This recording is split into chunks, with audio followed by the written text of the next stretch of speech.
Welcome to After Dark at the Fixed Ops Roundtable, featuring Katrina Ness, Vanessa Collins, and Ted Ings. This episode is brought to you by BG Products, partners beyond products. And now for your hosts, Ted Ings, Vanessa Collins, and Katrina Ness. Good evening, everyone. Happy Wednesday evening. Tonight we have a very special guest and a very good friend of the Roundtable. So we are so happy for Sarah Vantine to be joining us tonight. Hey, everyone. I'm excited to be here. Sarah, we're excited to have you, industry legend, and a lot to talk about tonight, everybody, with women in automotive. We have Vanessa Collins here as well from Northwood University, and Katrina Ness. So very grateful to all of you. And Sarah, you have really become an icon in the industry. So much love for Sarah Vantine. And we're going to talk about you tonight. The ladies have some questions. Sean Kingery already with the hearts, and Tony Owens, superstar Sarah Vantine. Tony, I saw that post with you and Sarah on Facebook a little bit earlier today. So that was a great picture. Sarah, welcome. And we haven't had you on here for quite a while. Yes, it's been a little bit since I've been on the After Dark, but I'm so excited to be part of it this evening. Now, by the way, Katrina, are we live tonight? We are, in fact, live. You can see the so comments rolling in, and everyone's here. Yeah, comments are rolling in. And David Lucas, good morning to you out in Australia. Roger Conan in H-Town, good evening to you as well. And Sarah, do you know this person here, Jean Ings? Oh, Jean. Hey, it's great to have you here.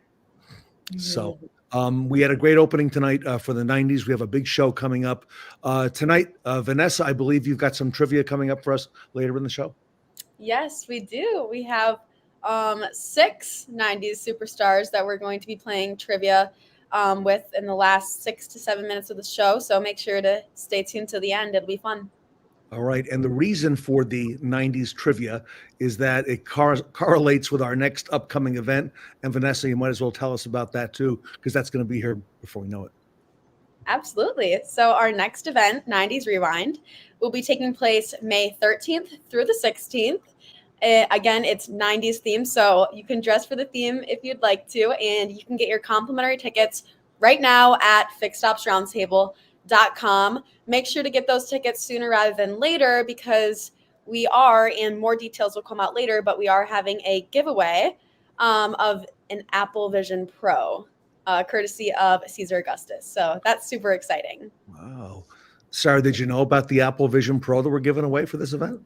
You had told me, and I think, was that announced on the last After Dark episode? Or it's definitely an amazing giveaway. So I'm excited to see who gets it. I'm excited as well. So more to come on that. Our good friend, Steve Apicella, called yesterday, and well wishes to you and your family. And obviously, Steve is a big fan of Bo. He would know for sure the equestrian life, and he's always been a big supporter of all things horses. So I know there's a lot to talk about tonight, and Steve, a lot to talk about in our industry. And we share a lot of commonalities. Steve, thank you for all you do for the automotive retail industry, both variable and on the fixed op side.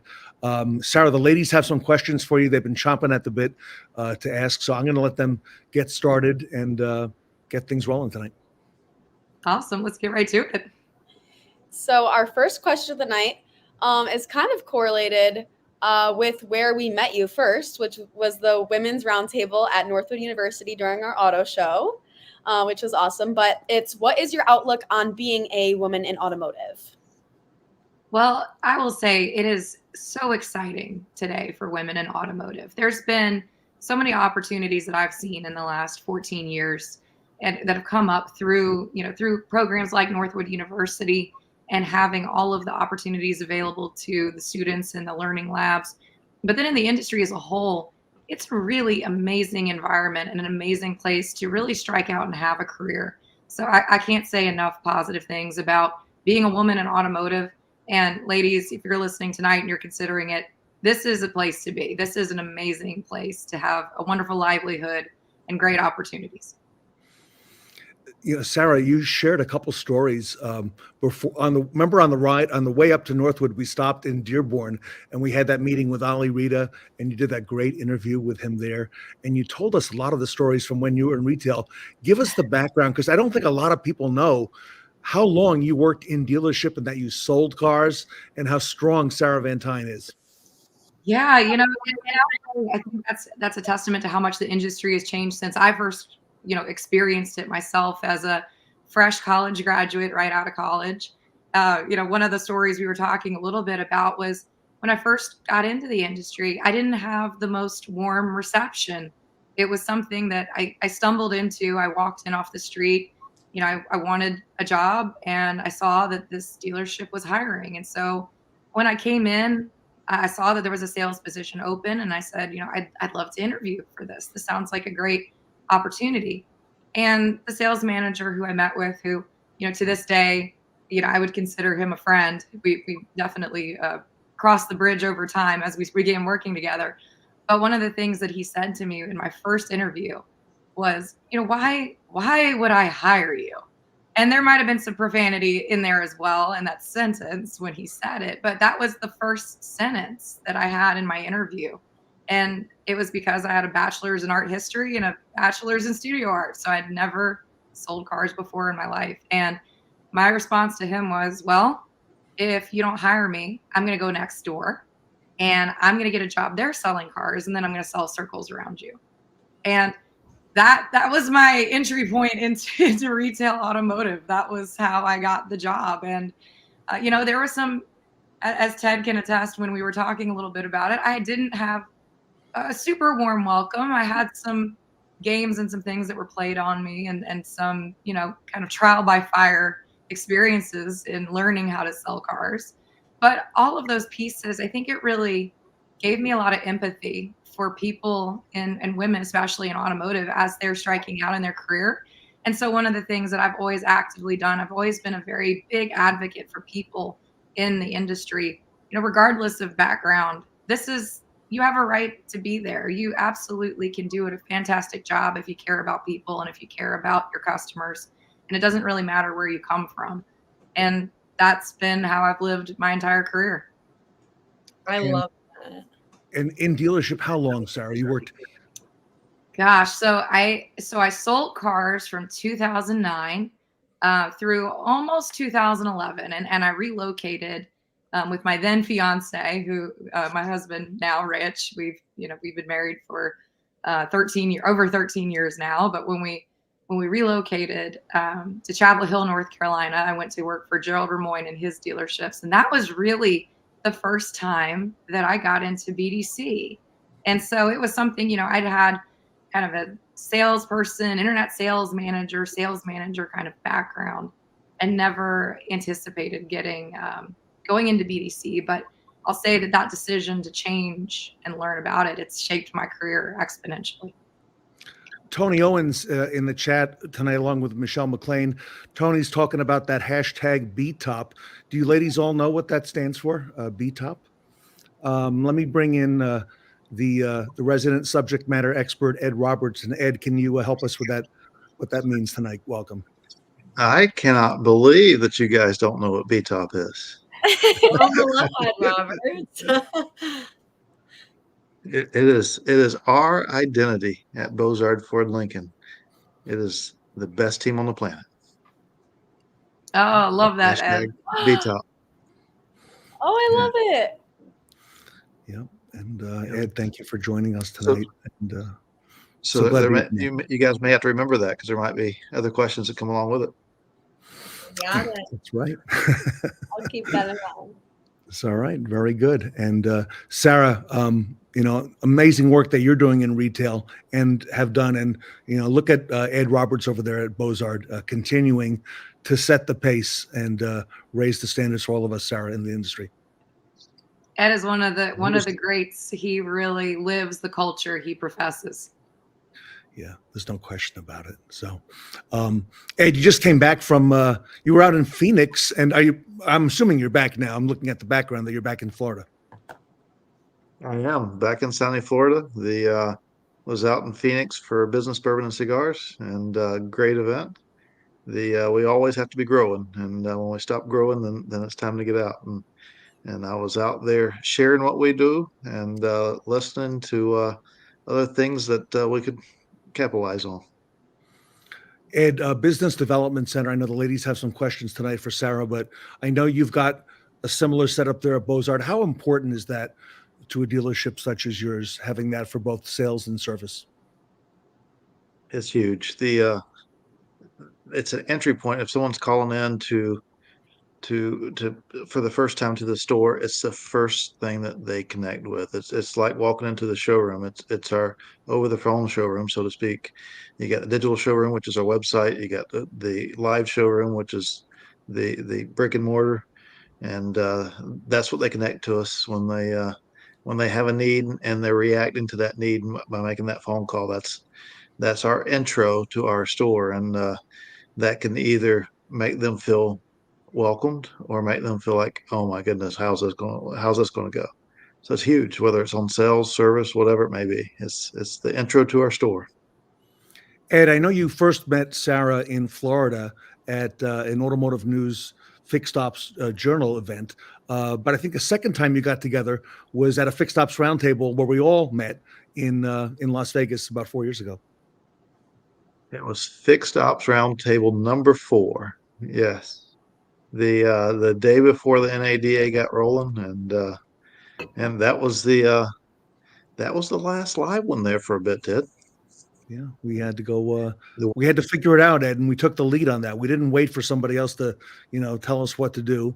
And I think it helped the industry in a big way. We had already established as you could see, there's the big round table, right? Number 4. That's Michelle McLean. That's what the events were called. Number 3, number 4. And then after this, Michelle said, okay, enough of that. We got big stars like Ed and Sarah speaking. We got to come up with these themes for the event. And we never looked back. And look at Sarah there. She's a natural. Delivering the message. Yeah. And she has come so far and done so much in our industry. And I'm just thinking back to last summer when we did the pop-up event over at BG Products. Here's Sarah. Sarah, who's that with you in the picture? Oh, we got Bob Tasca and Darren. This was an amazing time at BG Products. I was so honored to be able to be part of that event and record the pop-up there. I learned so much about BG and getting to see their facility in Wichita was incredible. What are you wearing there?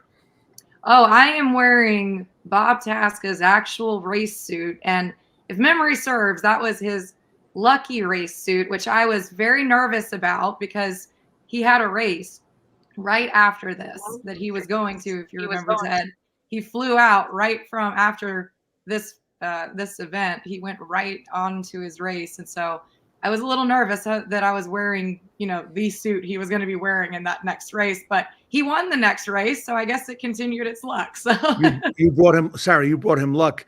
I've heard that race suit is very hot to wear. Is that true in terms of wearing that over a period of time? Yes. And when we were there, at first I was anticipating I'd be sitting for a little bit and maybe standing in it for about 15 minutes or so. No, I was in it for an hour and 15 minutes standing when Bob was talking and had a meet and greet with some people in BG and the community. And I definitely found the AC vent in that shop lane and stood directly under it for as long as I possibly could. Ed, I'm thinking back to this great event that you had in Orlando this summer as well. And there's Sarah on stage with you and with Tully and myself. And Sarah came in at fairly short notice and, she really rose to the occasion, Ed, and she moderated what was probably the biggest Fixed Ops Roundtable, Ed, that we ever had, in terms of panels and numbers of speakers. And Ed, that was a good looking event. Yes, we put that together and then had to adapt and overcome on a few things, and it went off phenomenally well, and everybody knocked it out of the park. And Sarah brings the female crowd there. I love that you guys was talking about women in automotive a few minutes ago, and a lot of people look on the outside looking in and think that's a male-dominated business. And the more they can see you guys out there, the better, because it says, hey, if she can do it, I can do it, and that's what we need. Yeah, and kudos to Michelle McLean. Everybody, Michelle designed that stage and that backdrop, and she did a great job with that as well. I don't want to shortchange some of the questions the ladies have. Ladies, I'll let you go for it. You got Ed Roberts and Sarah tonight. How about that? That's perfect. And this is a good question for the both of you, because we already talked a little bit about the Business Development Center. But Sarah, you've built your own brand around the BDC. And why is this such an important business strategy for dealers? I know Ed touched on it a little bit about how it's the first thing and whatnot, but let's go more in depth on that. Well, Ed nailed it when he was talking about it being the first communication that people often have with a dealership. And so, so many times over the course of my career in automotive in BDCs, a lot of the position gets kind of shortchanged. They treat it like, well, this is a call center. These are just people answering the phone. They don't really have to do that great of a job. I just need them to have a good voice, a good personality, and then just figure it out. Just answer the phone.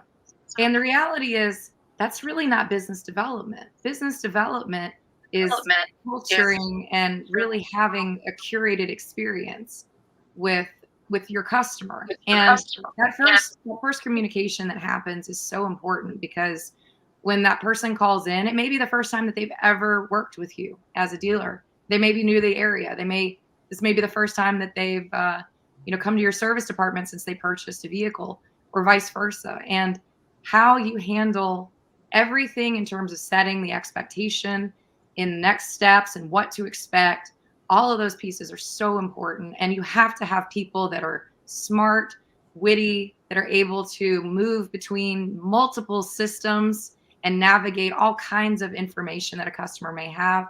And like in Ed's operation, people might want something mobile service. They may be picking it up. They may be waiting at the dealership.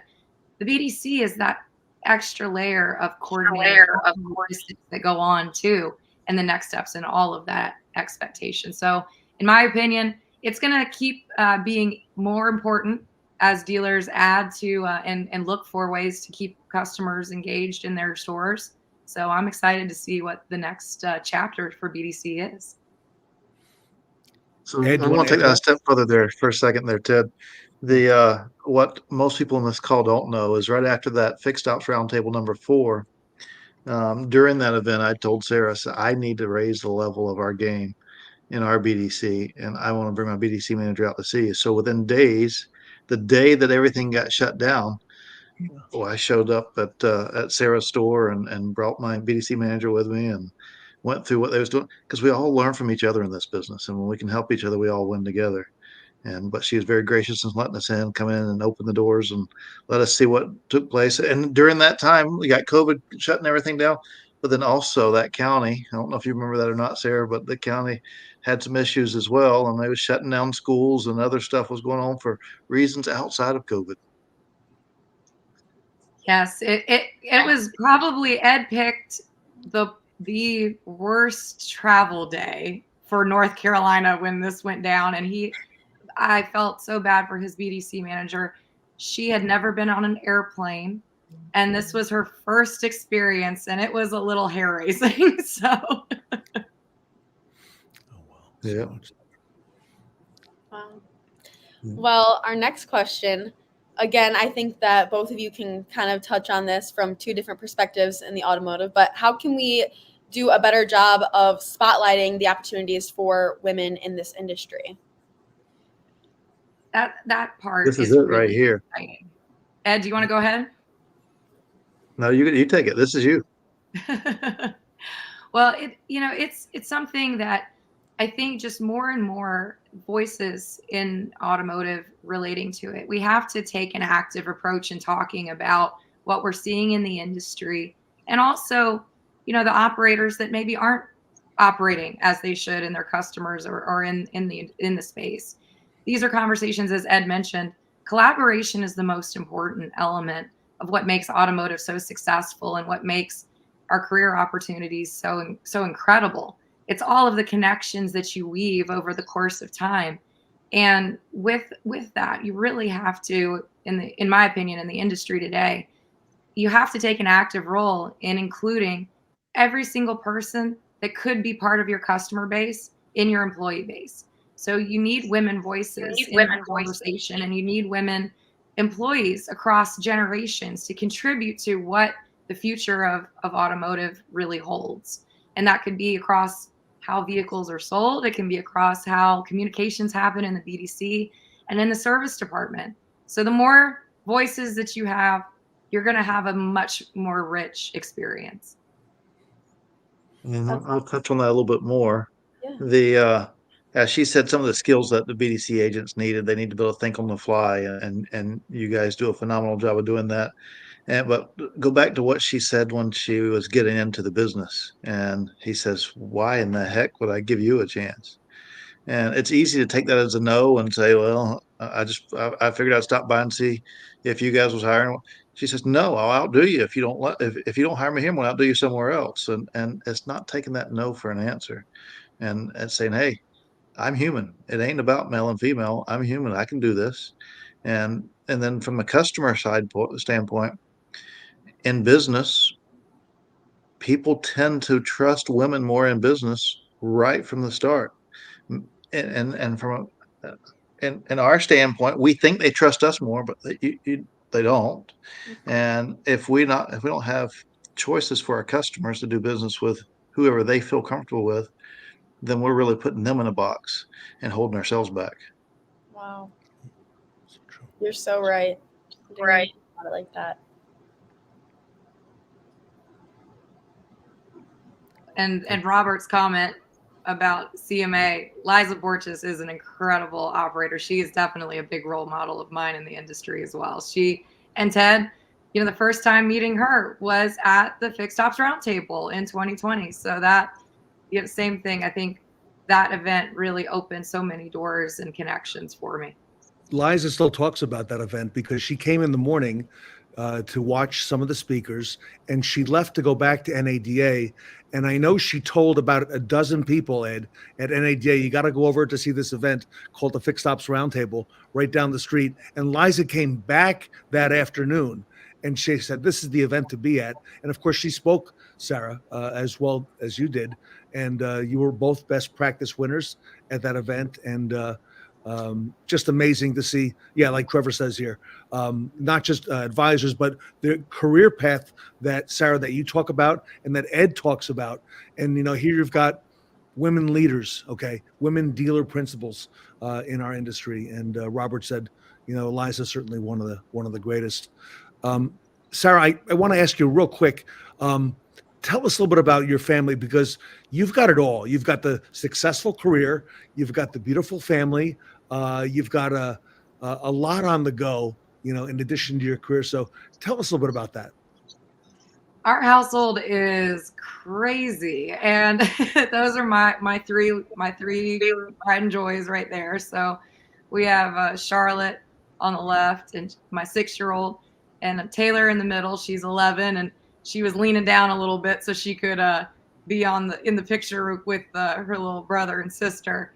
And then Richard, my little guy, is 3 years old. And Ted, that is definitely, it makes for a crazy household in the evening. These three keep me on my toes, and there's no shortage of excitement over here. You have a beautiful family, Sarah. The children are amazing. Tell us a little bit about Richard, because he's in the car business too. Oh yeah. So my husband, Rich, he is the buyer for a large dealer group here in the Charlotte, North Carolina market. And he is very, very much active in automotive. He's going to, auctions all throughout the week. He's stocking in cars. He's pricing cars. He's constantly keeping his eye on everything going on when it comes to purchasing vehicles. And so he's had a long career in automotive as well. He's done a little bit of everything himself. He was an incredible salesperson at Hendrick many, many years ago. And I think he was the #1 domestic salesperson at that time during his career. So he's definitely, we collaborate a lot on different sides of the coin. So we talk to each other about different elements of automotive all the time. And we all know you have other parts of your family because we've met them on social media. Tell us about Bo and your yeah. So this is Bo. Bo that is his barn name, as we call it. So we call him Bo. His jockey club registered name was Equivocation.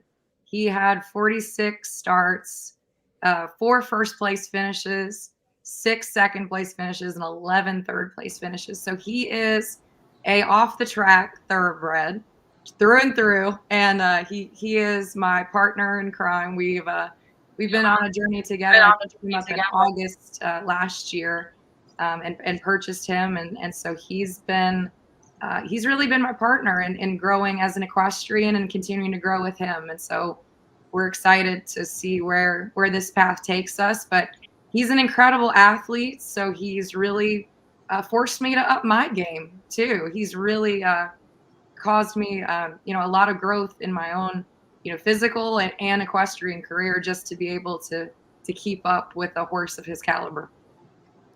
Well, I love all that. I know Vanessa has some trivia for us, Ed, tonight, but the question has got to come at some point. Sarah, what's next for Sarah Vantine? What do you got? What do you got on the go? You've been in the news this week, and a lot of things swirling around you, and I think all in a great way. Yes, I think it's been, and again, just the connections in automotive. We have such a tight-knit community, and we have so many people that we connect with and collaborate with over the course of our careers. And so right now, stay tuned. There's going to be some exciting things coming in the future. I don't want to reveal too much yet, but I've had lots of great phone calls this week already, and I'm looking forward to having some exciting announcements to share with the Roundtable community soon. Ed, she's not going to tell us tonight, Ed. She's holding out on us.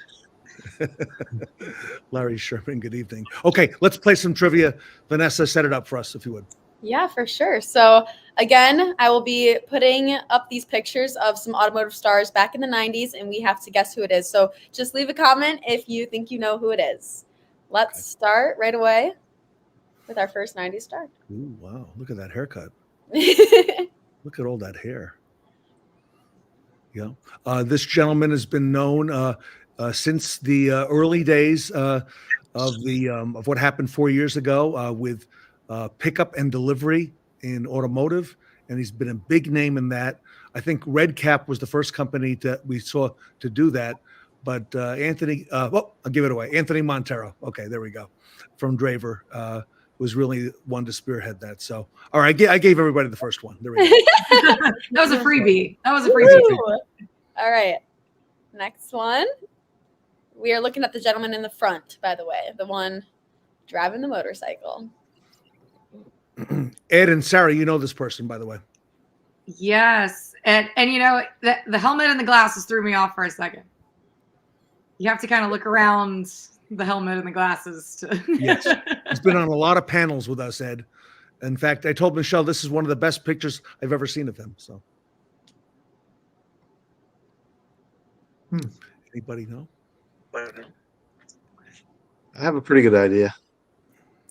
He's known for an invention he had in the dealership world called ASR Pro that he brought to market several years ago, and is now in use at Cox Automotive. It's in use at CDK, and it's an industry standard today.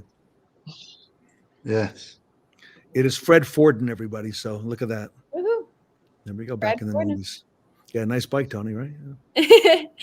Awesome. All right. Next, it is the one in the red jacket, right, Ted? Yeah, this little fella is on the set with his father of a movie that's coming out called Jurassic Park, where his father was in charge of creative, and he got an early glimpse into video production, and he got to learn a whole lot about that, and that's become a big part of his life. And So he's very I think much I got a pretty good idea who this one is as well. Oh, you know who it is, yeah, yeah. He's been to Bozard. Yes. Yes, And I helped put on believe that live that. I believe he lives in the desert too. He does. He's out in Phoenix, Ed, Phoenix area. Sean Kingery, you know this person. And Jean, my daughter, knows this person as well. And of course, Sarah does. Sarah's met him many times. Should we give Oh, yep. Gene. I think Gene's coming through with Colton. Yeah, Colton's number one fan is Gene. There we go. That's Colton, Gene. There you go. There he is. Awesome. Always calm and collected. Next up. This gentleman is considered a prince in mobile service. He's not in Florida. He's a little further up the East Coast.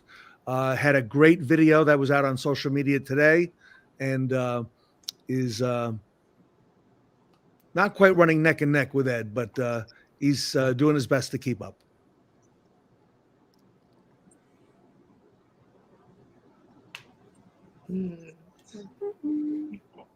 And I will. I'll give a hint that he is not far from Manhattan. That's right. Oh, Mark Mickens. It's not Mark though, but he's very close, right, Mark? So there we go. Yep. You're right, Sean Butler, Jim Sabino. Good job, guys. Jim Savino. Woohoo. There we go. All right. Second to last. Today we had a best practice award we posted on the internet from Tammy Ventura. This lady is involved with producing those best practice awards, and you'll see her from time to time on the Fixed Ops Roundtable and the After Dark events. And Ed, she did some work for your event at the Parts and Service Club, I understand. Yes. Yep. He is trying to catch Ed, I know. The makeup is so 90s. I love it. Yep. Ink-centric, everybody. Allison Landis. So. Yep. All right. We got one last very special 90s star. Let's see if we can guess it. I don't know who that one is too. And Vanessa, who is it? Which person here? It is the adorable little girl riding on the horse. I almost said motorcycle. That'd be funny. The little girl riding the motorcycle.